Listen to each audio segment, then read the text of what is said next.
आज हम पितृदोष के लक्षणों पे चर्चा करें। पहले वीडियो में हमने पितृदोष क्या होता है और उसकी शांति के उपाय बताए थे। आज हम पितृदोष के लक्षणों पे बात करें कि पितृदोष के लक्षण क्या होते हैं, हम कैसे पहचानें कि हमारे जीवन में पितृदोष घटित हो रहा है, इस कारण से ये परेशानी आ रही हैं, यानी कैसे जानें। अगर हम कुंडली की बात करें तो कुंडली का पंचम भाव जो है वो हमारे पूर्व जन्म के शुभ अशुभ कर्मों को दर्शाता है और नवम भाव जो हम भविष्य में घटित होने वाली घटनाओं के परिणामों को दिखाता है। कुंडली का दसम घर जो हम इस समय कर रहे हैं प्रेजेंट टाइम में, उसको प्रदर्शित करता है। तो यानी पंचम घर कुंडली का हमारे पूर्व जन्म के शुभ और अशुभ कर्मों को दिखाता है। अगर पंचम घर में पाप ग्रह हैं तो हम निश्चय ही मान लें कि हमारे पूर्व जन्म के कर्म अच्छे नहीं हैं। इसलिए पितृदोष को देखने के लिए पंचम घर को देखना पड़ता है। पंचम घर से संबंध रखने वाले, जैसे पंचम से तीसरा भाव सप्तम भाव, फिर तीसरा नवम भाव, यानी पंचम भाव से, सप्तम भाव से और नवम भाव से हम पितृदोष का आकलन करते हैं। अगर इन भावों में अशुभ ग्रह हैं तो निश्चय ही मान लेना चाहिए कि हमारे जीवन में पितृ ऋण है, पितृदोष हमारे जीवन को प्रभावित कर रहा है।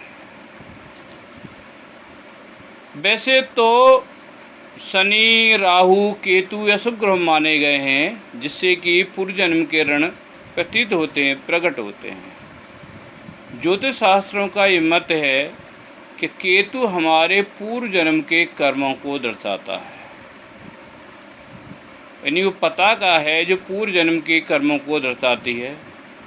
और राहु अपनी दशा में अपने समय में पूर्व जन्म के कर्मों को दंड देता है। इसके साथ साथ शनि भी ऐसा ही ग्रह है। लेकिन ये एक ज्योतिष का विषय है जिसके पास कुंडली है। कुछ लोग कहते हैं जी हमारे पास तो कुंडली ही नहीं है। कुछ लोग कहते हैं जी हम कैसे माने कि पितृदोष हमारे जीवन में घटित हो रहा है। तो मैं कुछ आपको लक्षण बता देता हूँ। अगर ऐसे लक्षण घटित हो रहे हैं तो निश्चय ही मान लें कि आपके जीवन में पितृदोष है। जैसे आपके मन में बार बार आकांक्षा होती है कि खुदकुशी कर लेनी चाहिए, जीवन मिथ्या है, या इस तरह के नेगेटिव भाव आते हैं। कुछ लोग अपने शरीर को चोटिल कर लेते हैं, घायल कर लेते हैं, यानी निराशता का भाव, जीवन के प्रति जीने की इच्छा न होना, यह आपको ये पितृदोष को ही दर्शाता है। इसके बाद अगर परिवार से कोई व्यक्ति चला गया है, यानी निकल के चला जाए और फिर वापस न आए, तो निश्चय ही मान लेना चाहिए कि आपके जीवन में पितृदोष घटित हो रहा है। परिवार के किसी व्यक्ति की मृत्यु सर्प के डसने से हो जाए, जल में डूबने से हो जाए, दुर्घटना से, सड़क दुर्घटना आदि से हो जाए, अग्नि में जलने से हो जाए, गाय के मारने से हो जाए, तो हमें निश्चय ही मान लेना चाहिए कि हमारे जीवन में पितृदोष लगा हुआ है और उसकी शांति करानी चाहिए। इसके साथ साथ आप सक्षम हैं, अच्छे पढ़े लिखे हैं, प्रभावशाली हैं, लेकिन आपका विवाह नहीं हो पा रहा है या हो गया है तो वैवाहिक जीवन में तनाव भारी है, तो निश्चय ही मान लेना चाहिए कि पितृदोष कारगर है। आपके जीवन में विवाह के बाद में लंबे समय तक संतान नहीं हो पा रही, जबकि मेडिकल की कोई कमजोरी नहीं है, तो निश्चय ही मानना चाहिए पितृ दोष है, क्योंकि पितृ दोष के चलते परिवार बढ़ते नहीं हैं, छोटे हो जाते हैं। यह परिवार की बेटियां जिनके विवाह हो चुके हैं, उनके तलाक हो गए, डाइवोर्स हो गए, उन्हें वैवाहिक सुख नहीं मिला, या बेटा विवाह के बाद तनाव में है, तलाक तक की नौबत है, मामला कोर्ट कचहरी तक है, तो निश्चय ही मानना चाहिए कि पितृ दोष है। इसके साथ साथ आप अनावश्यक रूप से किसी केस में फंसे हुए हैं। ये पुलिस के द्वारा आपकी कस्टडी गिरफ्तारी हो गई है, आप पर अनावश्यक रूप से मुकदमा चल रहा है और उसमें सजा भी हो गई है, तो निश्चय ही मानना चाहिए कि पितृ दोष है, उसके क्या चलते ही सब हुआ। इसके साथ आप अच्छे पढ़े लिखे हैं, रिश्तावान हैं, लेकिन आपके कार्य से जो परिवार के बुजुर्ग लोग हैं वो खुश नहीं होते, पड़ोसी आपकी निरंतर निंदा करने लगते हैं, आपका सीनियर है आपके खिलाफ रहता है, खफा रहता है, या बिना किसी कारण से आप पर अनुशासनात्मक कार्रवाई विभाग द्वारा कर दी जाती है, या आपको टर्मिनेट कर दिया जाता है बगैर, यानी आप मेहनत करते हैं लेकिन आपको सफलता नहीं मिलती, तो निश्चय ही मानना चाहिए कि आप पितृ दोष से पीड़ित हैं। इसके साथ साथ अगर आप निरंतर प्रयास कर रहे हैं और प्रयास करने व्यापारी हैं, दुकानदार हैं, और आप ये पाते हैं कि आपके पड़ोसी, आपके मित्र, आपके सहयोगी, आपके रिश्तेदार निरंतर आपकी निंदा करने में ही लगे रहते हैं, आपकी आलोचना करते रहते हैं, तो आप समझ लें कि पितृ दोष आप पर कारगर है। आप कोई भी कार्य करते हैं सब अधूरे रह जाते हैं, कोई भी सफल नहीं होता, और निर्धनता परछाई की तरह आपके साथ लगी हुई है, उसका प्रभाव आपको ये लगता हो कि जैसे अमावस्या तिथि पास आती है ये प्रभाव और बढ़ जाता है, निर्धनता का प्रकोप और बढ़ता जाता है, आप रोजी रोटी के लिए परेशान हैं, तो निश्चय ही मानिए कि पितृ दोष है। अगर परिवार में बार बार सर्पों का निकलना होता है, सर्पों का भय बना रहता है, तो भी ये मानिए कि पितृ दोष है। परिवार में एक भय का प्रभाव रहता है, खुशहाली नहीं है, किसी काम को करने से खुशी नहीं है, प्रसन्नता का माहौल नहीं है, तो आप निश्चय ही मान लीजिए कि पितृ दोष है। इसके साथ साथ परिवार में किसी महिला को प्रेत बाधा है, ये प्रेत बाधा से किसी की मृत्यु हो गई है,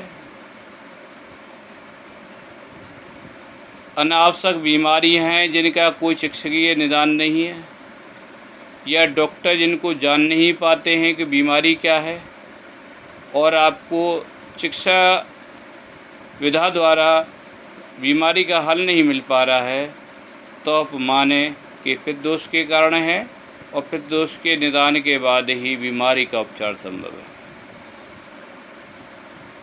अगर आप किसान हैं, कृषि करते हैं, और आप ये पा रहे हैं कि आपके दुधारू पशु दूध देना बंद कर देते हैं,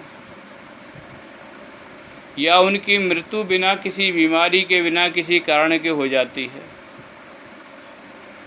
ये आप ये मान रहे हैं कि उनके जो बच्चे हैं वो अनावश्यक ही मर जाते हैं, मृत्यु को प्राप्त हो जाते हैं, या उनकी जो प्रजनन क्षमता है वो कम होती जा रही है, तो आप निश्चय ही माने कि आप पितृ दोष से प्रभावित हो रहे हैं। अगर परिवार में आपको लगता है कि भाईचारा ख़त्म हो गया है, कोई एक दूसरे का सम्मान करने को तैयार नहीं है, एक दूसरे के प्रतिद्वंदी हैं, विरोध करने को तैयार रहते हैं, कलह का वातावरण अनावश्यक रूप से बढ़ता जा रहा है, तो निश्चय मानिए कि पितृदोष के कारण ये समस्या उत्पन्न हुई है। अगर आपको लगता है ऐसी घटना कोई घटित हो गई है कि परिवार की किसी बेटी ने भागकर शादी कर ली है, पारिवारिक मान्यताओं को नहीं माना है, घर छोड़ के चली गई है, तो अभी ये मानना चाहिए कि पितृदोष के प्रभाव के कारण घटना घटित हुई है। परिवार के किसी व्यक्ति की मृत्यु शस्त्र के द्वारा हो जाए, गाय के द्वारा हो जाए, सर्प के डसने से हो जाए या ब्राह्मण के शाप से हो जाए, तो निश्चय ही मानना चाहिए कि पितृदोष कारगर है, इसके कारण घटना घटित हुई है। इसके साथ साथ परिवार में रुचि का अभाव होना, आपको लगता है कि आपके घर पर अतिथि गेस्टों का आना जाना बंद हो गया है। ये अतिथि आते तो हैं मिलने के लिए, पर बाद में जाके आपकी आलोचना करते हैं, आपके घर के भोजन आदि में उन्हें रुचि नहीं रहती या भरपूर भोजन नहीं कर पाते, तो निश्चय ही मानना चाहिए कि ये पितृदोष के कारण हुआ है। आप मकान बना रहे हैं, कोई संपत्ति खरीद रहे हैं, कोई सबका कार्य कर रहे हैं और उन सभी में बाधा आ रही हैं, जैसे मकान बना रहे हैं वो पूरा नहीं हो पा रहा, कोई संपत्ति खरीदना चाह रहे हैं उसकी बात बनते बनते बिगड़ रही है,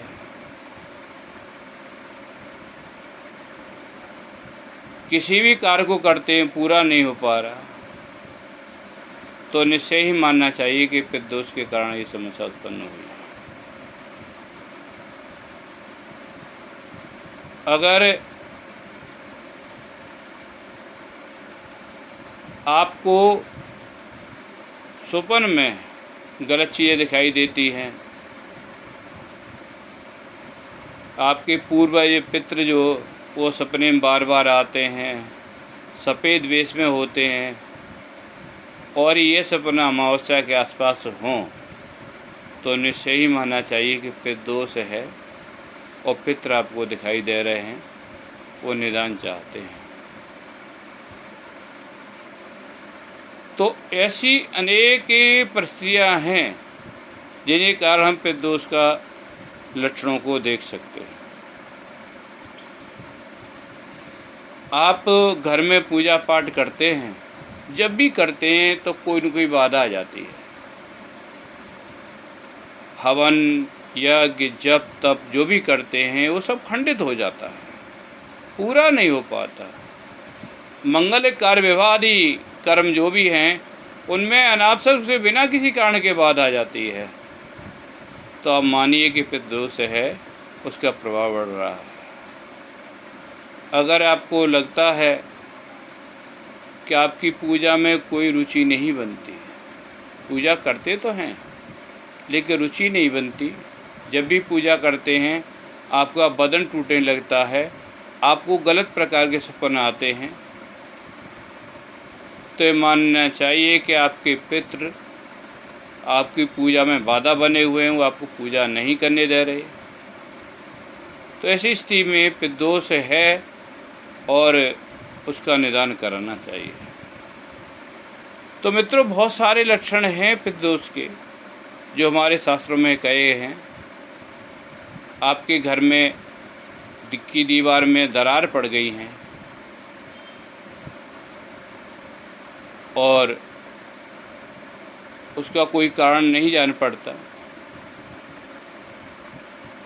या आपको लगता है आपके घर में ऐसी एनर्जी बनने लगी है जैसे आप जब रहते हैं कि शमशान की सी नेगेटिव एनर्जी आ रही है, उसमें कोई पॉजिटिव भाव नहीं है, किसी को एक दूसरे के प्रति रुचि नहीं है, सन्नाटा रहता है घर में, जैसे कि शोक काल में किसी मृत्यु के समय रहता हो, तो भी जानना चाहिए कि पितृदोष है।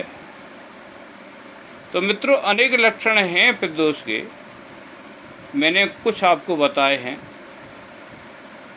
अगर ऐसी घटनाएं घटित हो रही हैं, भले आपके पास कुंडली है या नहीं है, आपको निश्चय समझना चाहिए कि पितृदोष है और उसका निदान हमें कराना है। पितृदोष के निदान कराने पर ही आपको जो कारण बताए हैं उनमें सफलता मिलेगी और आपका जीवन सफल होगा।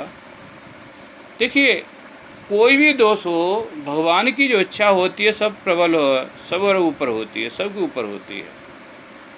इसलिए किसी भी समस्या को निदान परमात्मा की इच्छा पर निर्भर है। तो पितृदोष बनने पर आप घबराएं नहीं, साहस से काम लें, शांति से काम लें, आक्रोशित न हो, परमात्मा की शरण हो जाएं, भगवान की भक्ति करें, तो आपके पितृ आपके अनुकूल हो जाएंगे। महाभारत काल की घटना है, जिस समय परीक्षित को श्रृंगी मुनि का शाप लगा। ब्राह्मण का शाप सभी दोषों में सबसे ज़्यादा भयानक होता है। गोस्वामी तुलसीदास जी ने उत्तराखंड में लिखा है कि जो इंद्र के वज्र से बच जाए वो भगवान शिव के त्रिशूल से नष्ट हो जाता है, और जो भगवान शिव के त्रिशूल से बच जाए वो भगवान विष्णु के सुदर्शन चक्र से नष्ट हो जाता है, और इन तीनों से जो बच जाए वो ब्राह्मण की वाणी से नष्ट हो जाता है। तो ब्राह्मण का शाप जिसको लग जाए उसका जीवन नरक हो जाता है, उसका उबरना बहुत कठिन हो जाता है। जब परीक्षित को श्रृंगी मुनि का शाप लगा और उनके पिता श्रमिक ने जाके बताया कि तुम्हें मेरे पुत्र ने शाप दे दिया है, तुम्हारा परीक्षित घबराए नहीं। इतनी कठिन चुनौती पे भी उन्होंने घर राज सबका त्याग किया और गंगा जी के तट पर शुक्र ताल पर जाकर भगवान की शरण हो गए। तो मेरा निवेदन ये है कि अगर पितृदोष बन गया है, ये स्थिति भयानक होती है, लेकिन समाप्त हो सकती है, आपके पितृ अनुकूल हो सकते हैं कि आपको अपने विवेक का प्रयोग न करके परमात्मा की शरण हो जाएं और भगवान से प्रार्थना करें, प्रभु मेरे पितरों को सद्गति दें, उन्हें शांति दें, मैं आपकी शरण हूँ, मेरा मार्गदर्शन करें, और निरंतर भगवान की प्रसन्नता के लिए पूजा पाठ करें। श्राद्धों में देव पूजन नहीं होता है, लेकिन भगवान का पूजन होता है। मैं इस बात को पुनः दोहरा रहा हूँ कि ईश्वर का पूजन करिए आप, ईश्वर को किसी काल में मत छोड़िए। पितरों को याद करिए, तिलांजलि दीजिए, तर्पण करिए और भगवान की शरण लीजिए, भगवान की भक्ति करिए। तो मेरा मानना ये है कि परमात्मा के अनुकूल होने पर सभी व्याधाएं खत्म हो जाती हैं, सभी परिस्थितियाँ अनुकूल हो जाती हैं। आप उपाय करिए, परमात्मा की भक्ति करिए, चतुश्लोकी भागवत का पाठ करिए, 12 मंत्र का जप करिए। इससे आपके पितृ प्रसन्न होंगे, आपके अनुकूल होंगे और आपको दोष से मुक्ति मिलेगी और आपके पितृ आपको वरदान भी देंगे, आपको यशस्वी बनाएंगे। यह मेरा मानना है। नमस्कार, धन्यवाद।